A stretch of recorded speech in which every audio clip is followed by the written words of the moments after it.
Play করে আপনাদের শোনানো হলো বাংলাদেশ বেতার সিলেট। এখন শুনবেন আমাদের স্থানীয় সংবাদ। আসসালামু আলাইকুম। আজ বুধবার 10 বৈশাখ 24 শাওয়াল 23 এপ্রিল। বাংলাদেশ বেতার সিলেট সংবাদ পড়ছি রিফাত আরা। আমাদের শক্তি আমাদের পৃথিবী এই প্রতিপাদ্যকে সামনে রেখে সারা দেশের মতো সিলেটেও গতকাল পালিত হয়েছে বিশ্ব ধরিত্রী দিবস। পৃথিবীর প্রতি আমাদের দায়বদ্ধতা ও মমত্ববোধকে স্মরণ করিয়ে দেওয়ার জন্য দিনটি গুরুত্বপূর্ণ। এই দিবসের প্রাক্কালে জীবাশ্ম জ্বালানির উপর নির্ভরশীলতা হ্রাস এবং নবায়নযোগ্য শক্তির প্রসারের প্রয়োজনীয়তার উপর আলোকপাত করা হয়। প্রযুক্তিকে কাজে লাগিয়ে একটি টেকসই এবং সবুজ বিশ্ব গড়ে তোলার লক্ষ্যে প্রতি বছর দিবসটি পালন করা হয়ে থাকে। পরিবেশ সম্পর্কে জনগণের সচেতনতা বৃদ্ধির জন্য প্রতি বছর 22 এপ্রিল বিশ্বের 193টি দেশে দিবসটি পালিত হয়ে আসছে। জলবায়ু সংকট এবং পরিবেশ দূষণ রোধে পদক্ষেপের প্রয়োজনীয়তার দিকে দৃষ্টি আকর্ষণ করতে সারা বিশ্বের পরিবেশ সচেতন মানুষ বিভিন্ন কার্যক্রমে অংশগ্রহণ করে। এই উপলক্ষে র্যালি ও আলোচনা সভা অনুষ্ঠিত হয়েছে মৌলভীবাজারে। কালেক্টরেট প্রাঙ্গণ থেকে বের করা হয় র্যালি, পরে অনুষ্ঠিত হয় আলোচনা সভা। এতে প্রধান অতিথি ছিলেন জেলা প্রশাসক মোহাম্মদ ইসরাইল হোসেন।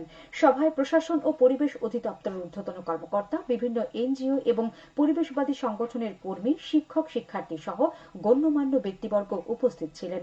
জেলা প্রশাসন ও পরিবেশ অধিদপ্তর যৌথভাবে এর আয়োজন করে। হবিগঞ্জে অনুরূপ কর্মসূচির মাধ্যমে দিবসটি পালিত হয়। স্নায়ু বৈচিত্র্যকে বরণ করি, টেকসই সমাজ গড়ি এ প্রতিপাদ্যকে সামনে রেখে সারা দেশের মতো সিলেটেও গতকাল পালিত হয়েছে বিশ্ব অটিজম সচেতনতা দিবস।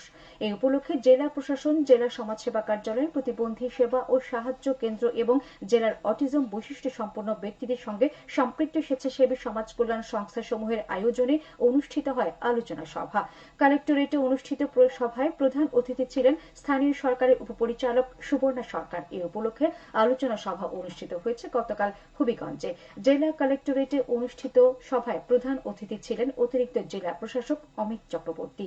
আলোচনা সভায় বক্তারা হবিগঞ্জে অটিস্টিক শিশুদের জন্য স্বতন্ত্র শিক্ষা প্রতিষ্ঠান গড়ে তোলার উপর গুরুত্ব আরোপ করেন। সভায় জানানো হয়, জেলায় প্রতিবন্ধীর সংখ্যা 54,223 জন। এর মধ্যে ভাতা ও উপবৃত্তি প্রাপ্ত প্রতিবন্ধীর সংখ্যা 45,770 জন। পর্যায়ক্রমে সব প্রতিবন্ধীকে সরকারি সহায়তার আওতায় আনা হবে। এছাড়া 3টি প্রতিবন্ধী সেবা ও সাহায্য কেন্দ্র পরিচালিত হচ্ছে। অনুষ্ঠানে 3 জন অটিস্টিক শিশুকে হুইল চেয়ার প্রদান করা হয়। জেলা প্রশাসন ও জেলা সমাজসেবা কার্যালয় এর আয়োজন করে। আজ বিশ্ব বই ও কপিরাইট দিবস। বই পড়ার গুরুত্ব ও সচেতনতা বৃদ্ধির লক্ষ্যে জাতিসংঘের শিক্ষা, বিজ্ঞান ও সংস্কৃতি বিষয়ক সংস্থা ইউনেস্কো 1995 সাল থেকে দিবসটি পালন করে আসছে। দিবসটি শুধুমাত্র বইয়ের প্রতি গুরুত্বারোপ নয়, বরং বইয়ের জগতে অপরিহার্য অংশ অর্থাৎ মেধাস্বত্ব বা কপিরাইট বিষয়েও জনসচেতনতা বৃদ্ধির উদ্দেশ্যে পালিত হয়। দ্রুততম সময়ে শিক্ষার্থীদের ঝামেলাহীনভাবে ডিজিটাল সনদপত্র প্রদানের লক্ষ্যে ই সায়েন্স সার্টিফিকেট চালুর সিদ্ধান্ত নিয়েছে শাহজালাল বিজ্ঞান ও প্রযুক্তি বিশ্ববিদ্যালয়। ফলে দেশ এবং বিদেশ থেকেও সহজেই ই সায়েন্স সার্টিফিকেট সেবা পাবেন শিক্ষার্থীরা। গতকাল বিষয়টি নিশ্চিত করেছে বিশ্ববিদ্যালয়ের জনসংযোগ দপ্তর। বজ্রপাতে এক ব্যক্তির মৃত্যু হয়েছে মৌলভীবাজারে। গতকাল দুপুরে সদর উপজেলার আখাইলকুড়া গ্রামে কালবৈশাখী ঝড়ের সাথে বজ্রপাতে তার মৃত্যু হয়। মৌলভীবাজার মডেল থানার ওসি গাজী মোহাম্মদ মাহবুবুল হক জানান, কৃষক মিলাদ মিয়া গতকাল দুপুরে জমিতে ধান কাটছিলেন। এ সময় আকস্মিক কালবৈশাখী ঝড়ের সঙ্গে বজ্রপাত শুরু হয়। ধান কাটা অবস্থায় মিলাদ মিয়ার উপর বজ্রপাত ঘটে। পরে স্থানীয় লোকজন তাকে উদ্ধার করে এবং মুমূর্ষু অবস্থায় মৌলভীবাজার 250 শয্যা বিশিষ্ট জেনারেল হাসপাতালে নিয়ে আসলে কর্তব্যরত চিকিৎসক তাকে মৃত ঘোষণা করেন। এবারে শুনুন কৃষি সংবাদ। চলতি অর্থ বছরে খরিফ এক মৌসুমে উপসি, আউশ ধান ও তিল উৎপাদন বৃদ্ধির লক্ষ্যে কৃষি প্রণোদনা কর্মসূচির আওতায় ক্ষুদ্র ও প্রান্তিক কৃষকদের মাঝে বিনামূল্যে বীজ ও রাসায়নিক সার বিতরণ করা হয়েছে মৌলভীবাজারের কমলগঞ্জ উপজেলায়।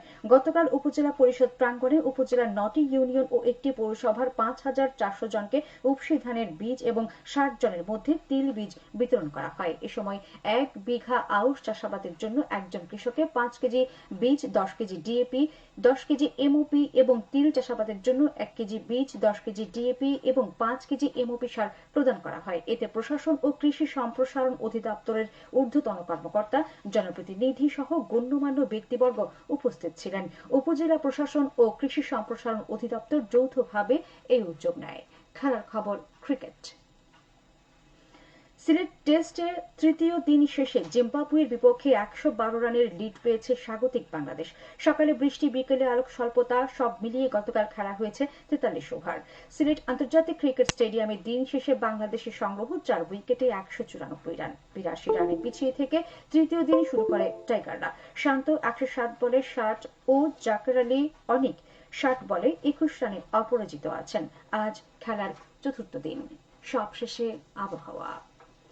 আজ বেলা 1টা পর্যন্ত পূর্বাভাসে বলা হয়েছে সিলেট ও পার্শ্ববর্তী এলাকায় পশ্চিম উত্তর পশ্চিম দিক থেকে অস্থায়ীভাবে ঘন্টায় সর্বোচ্চ 60 কিলোমিটার বেগে ঝড়ো হাওয়া বয়ে যেতে পারে। সেই সঙ্গে হতে পারে বৃষ্টি অথবা বজ্রসহ বৃষ্টিপাত। এসব এলাকার নদীবন্দর সমূহকে 1 নম্বর সতর্কতার সংকেত দেখিয়ে যেতে বলা হয়েছে। আজ সিলেটের সূর্যোদয় হয়েছে 5টা 24 মিনিটে এবং সূর্য অস্ত যাবে সন্ধ্যে 6টা 18 মিনিটে। সংবাদ শেষ হলো। পরবর্তী স্থানীয় সংবাদ প্রচারিত হবে দুপুর 1টা 5 মিনিটে। শ্রোতা